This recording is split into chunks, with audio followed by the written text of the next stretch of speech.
এক সময়ের কথা। একজন জেলের একটা ছোট্ট পুত্র ছিল। সে ভাবল যে আমি আমার বাবার মতোই মাছ ধরব।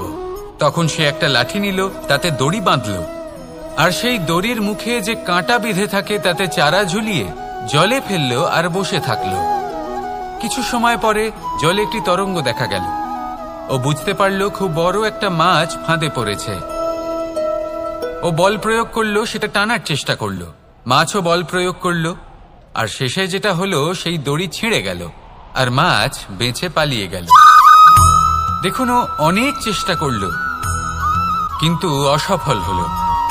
কখনো অধিক বল প্রয়োগ করলো, আবার কখনো কম বল, কিন্তু কিছুতেই সফল হলো না। ও পঞ্চমবার প্রচেষ্টা করলো। না বেশি বল প্রয়োগ করলো না কম, ততটাই বল প্রয়োগ করলো যতটা পর্যাপ্ত, ঠিক ততটাই বল যতটা বল সেই মাছ প্রয়োগ করলো। আর শেষ পর্যন্ত জীবনে প্রথমবার ও মাছ ধরতে সফল হলো। এবার এই কথার সারমর্ম কি? ভারসাম্য। এটাই হলো জীবনের সবথেকে বড় নিয়ম। আমাদের সবার জীবনে সমস্যা রয়েছে, কখনো মন দিয়ে ভেবে দেখবেন। জীবনে যদি কোনো ক্ষুদ্র সমস্যা বা ছোট সমস্যা থাকে আর সেটা সমাধান করার জন্য আপনি বেশি চেষ্টা করছেন, তাহলে তার দ্বারা সমাধান হয় না, বরং আরো বিপদ বেড়ে যায়। যখন কোনো বড় সমস্যা থাকে আর আপনি কম চেষ্টা করতে থাকেন, তখন সমাধান হয় না, তা চলতেই থাকে। শুধু এটাই হলো ব্যাপার।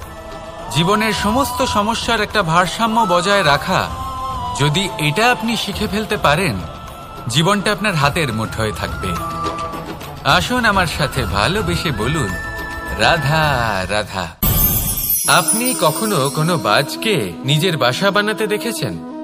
এই বাজ যখনই কোনো বাসা বানায় তখন উঁচু গাছের ডালে বা কোনো পর্বতের শিখরে বাসা বানায়, অনেক উচ্চতায়, আর সেখানে তার সন্তানও জন্মগ্রহণ করে। যখন এই সন্তানেরা জন্মায় তখন এই বাজ খুবই ভালোবেসে এবং খুব সাবধানে এদের পালন পোষণ করে। নিজের ঠোঁট দিয়ে তাদের ঠোঁটে খাবার পরিবেশন করে। কিন্তু যেই সেই সন্তানেরা হৃষ্টপুষ্ট হয়ে যায় এবং সেই কথা বাজ নিজে বুঝতে পেরে যায়, সেই বাজ নিজেই সেই বাসা ছিন্ন ভিন্ন করে দেয়। সেই সন্তান যাদের সবেমাত্র ডানা গজিয়েছে, কিভাবে উড়তে হয় তারা জানে না, সেই সন্তানগুলিকে উচ্চতা থেকে ঠেলে দেয়। সেই সন্তান প্রথমে ভয়ভীত হয়ে যায়। তারা সামনে মৃত্যুকে দেখতে পেয়ে ভয়ের কারণে তাদের ডানা ঝাপটাতে থাকে, আর সেই প্রক্রিয়াতেই সেই সন্তানগুলি উড়তে শুরু করে দেয়।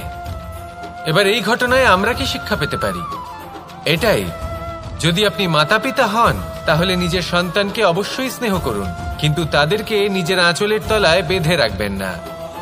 যদি আপনি চান আপনার সন্তান জীবনে উন্নতি করুক, তাহলে নিজের মুঠো থেকে তাদের স্বতন্ত্র করে দিন। এই সংসারে সংঘর্ষ করতে দিন। সেই সন্তান নিজেই বুঝতে পারবে যে জন্মের সময় পাওয়া ডানা কি করে ব্যবহার করতে হয়। আর আপনার চোখের সামনে আপনার সন্তান এই আকাশে উড়তে থাকবে। তাহলে আসুন আমার সাথে ভালোবেসে বলুন, রাধা রাধা। কখনো কোনো চাতককে দেখেছেন? একটা চাতক বর্ষার জন্য অপেক্ষা করে। সেই বর্ষার জলে নিজের তৃষ্ণা নিবারণ করে, নয়তো সারা বছর তৃষ্ণার্ত থেকে যায়। ও আকাশের দিকে তাকিয়ে থাকে আর অপেক্ষা করে যে কবে বর্ষা হবে আর কবে আমি আমার তৃষ্ণা নিবারণ করব। সেখানে অন্যদিকে একটি কাক বা একটা পায়রা, এরা কি করে? যেখানে জল পায় পান করে নেয়, যেখানে খাবার পায় খেয়ে নেয়, আত্মীয় স্বজন বন্ধু বান্ধব যাকেই পায় তার সাথে সময় কাটায়, খাবার খায় আর চলে যায়। এবার এদের মধ্যে মিল কোথায় আর পার্থক্য কোথায়? দুজনের কাছেই ডানা রয়েছে, দুজনেই উড়তে পারে। এই আকাশ হলো ওদের, খাবারের দানা ওদের।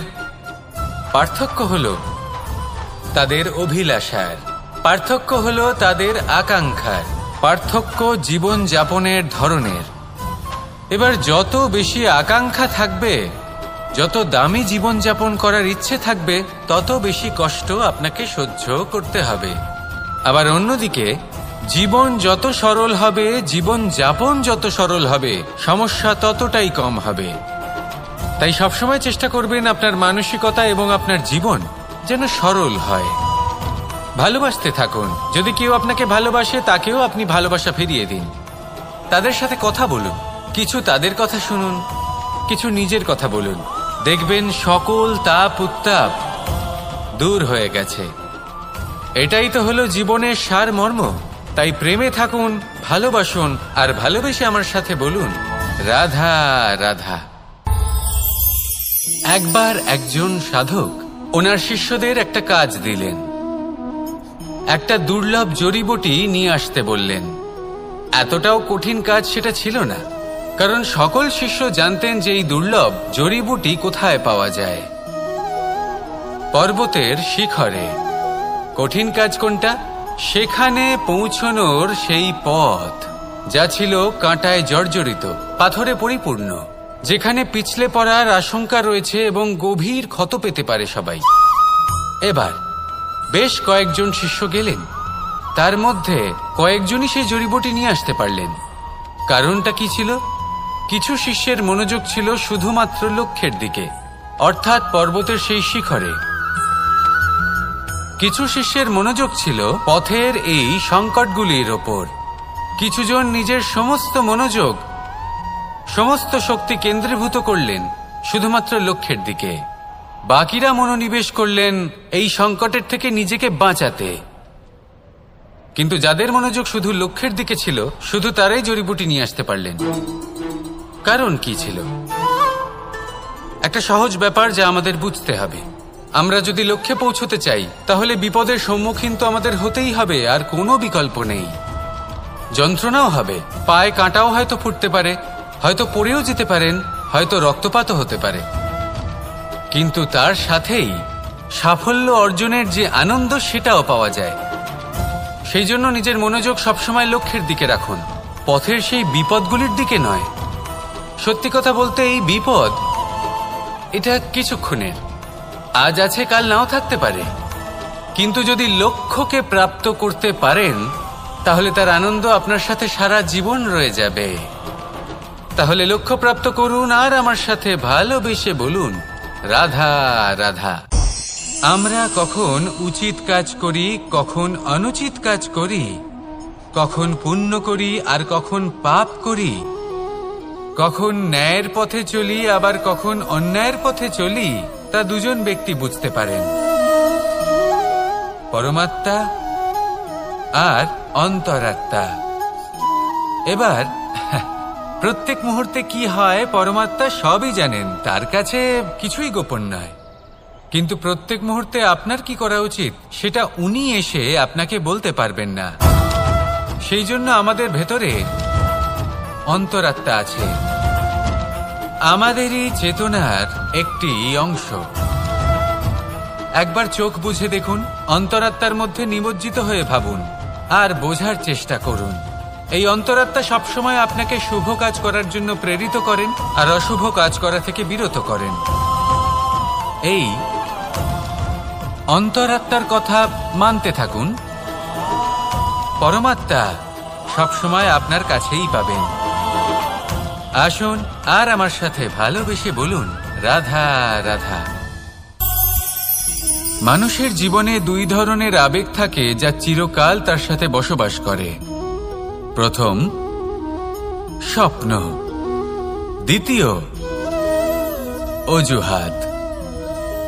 মানুষ হাজার হাজার স্বপ্ন দেখতে পারে, আমাকে এই কাজ করতে হবে, আমাকে ওখানে ঘুরতে যেতে হবে, আমায় জীবনে এই অসম্ভব কাজ বাস্তবায়িত করে দেখাতে হবে, আদি ইত্যাদি। এবার ঠিক যেমন স্বপ্ন দেখেন, সেইভাবে অজুহাতও খুঁজে নিয়ে আসেন।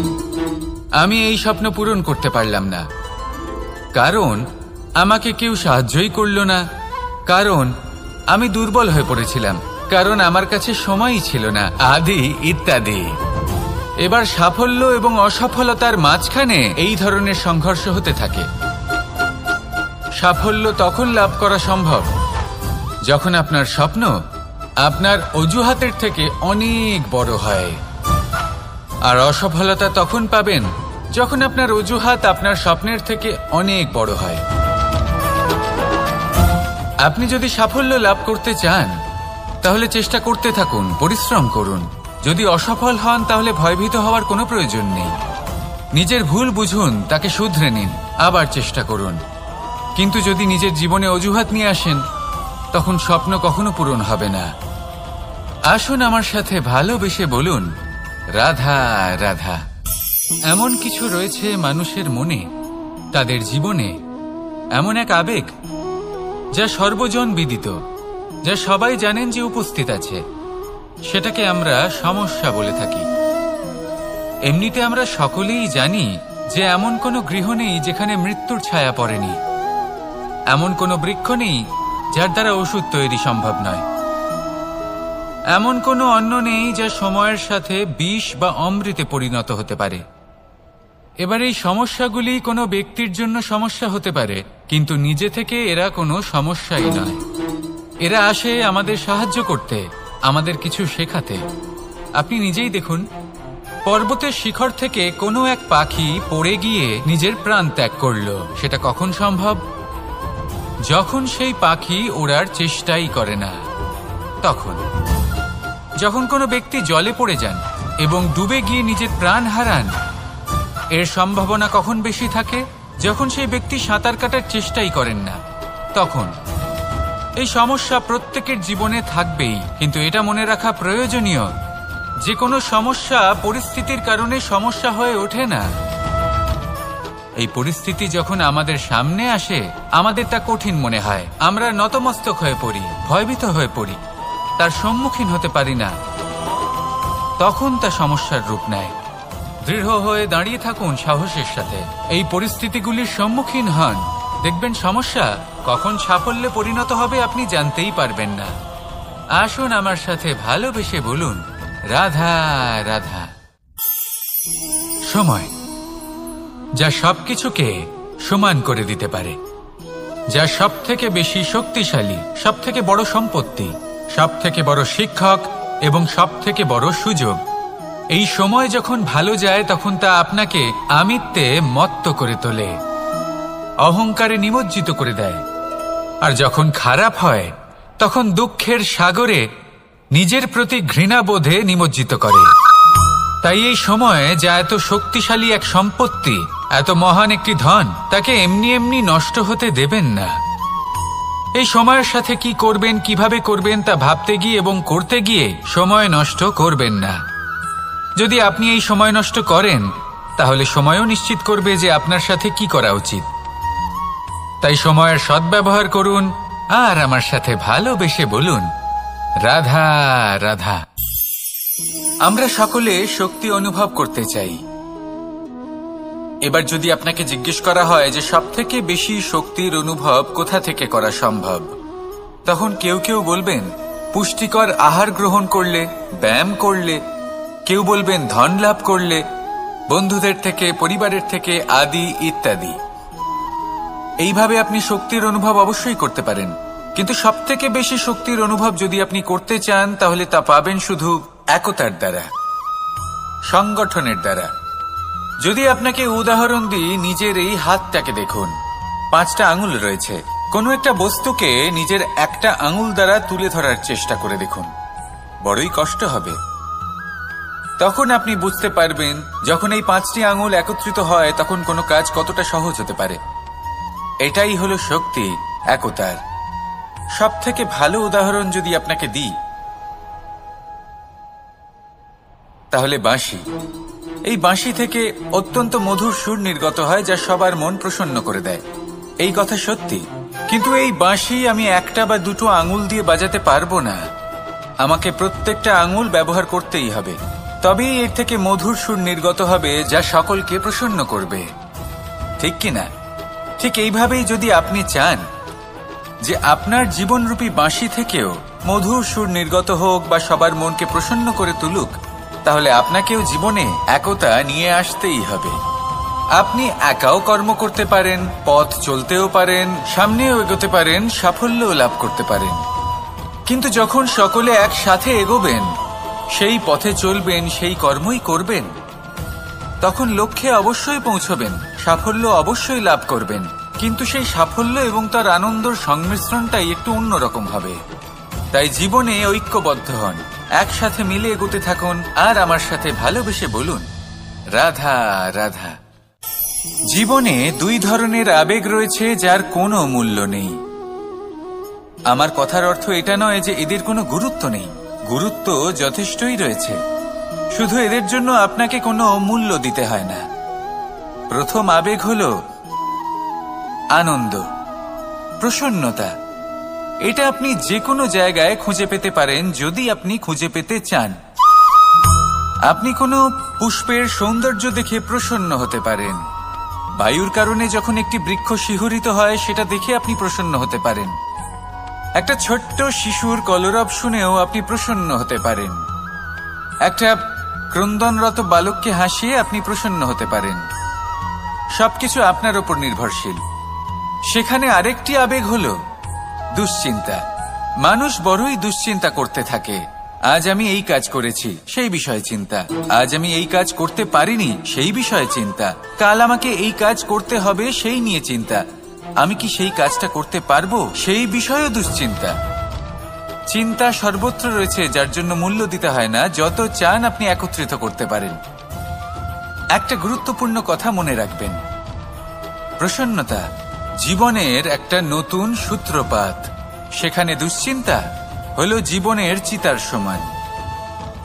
এবার এই দুটি আবেগ হলো মূল্যহীন, দুটোই আপনার সামনে আছে। কোনটা চয়ন করবেন আপনি, দুশ্চিন্তা নাকি প্রসন্নতা? সিদ্ধান্ত আপনারই। আসুন আর আমার সাথে ভালোবেসে বলুন রাধা রাধা। ধন, সম্পত্তি, এগুলো আসলে কি? এগুলো শুধু সেই মূল্য যার দ্বারা আমরা কোনো কিছু অর্জন করতে পারি।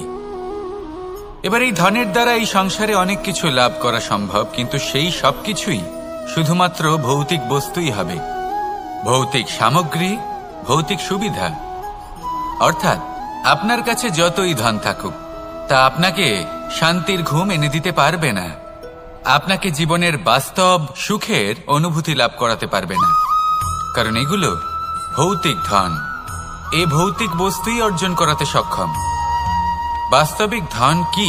যদি এই প্রশ্ন আপনার মনে আসে, তাহলে তার উত্তর আমি আপনাকে দেব একটা উদাহরণের মাধ্যমে। কখনো আপনি শুনে থাকবেন যে একজন পিতা আজীবন অনিষ্ট করেন, অনর্থ করেন, খারাপ কাজ করেন শুধু ধন অর্জনের জন্য। তিনি ভাবেন যে আমি ধন অর্জন করব আর নিজের সন্তানকে একটা উজ্জ্বল ভবিষ্যৎ প্রদান করব, একটা সুখ স্বাচ্ছন্দ্যময় জীবন দান করব। এবার সন্তান যখন জন্ম লাভ করে, তখন সে ভাগ্যের জোরে সেই ধন ভোগ করে। যেরকম সে পায় সেরকমই তার ব্যবহার সে করে।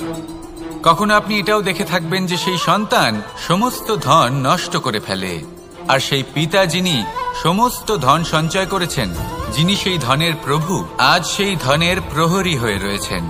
এবার এরকম কেন হয়? এরকম তখনই হয় যখন সেই পিতা বুঝতেই পারেন না যে তার জীবনের আসল ধন কি। সেই আসল ধন তার সন্তানকে সে দিতেই পারে না।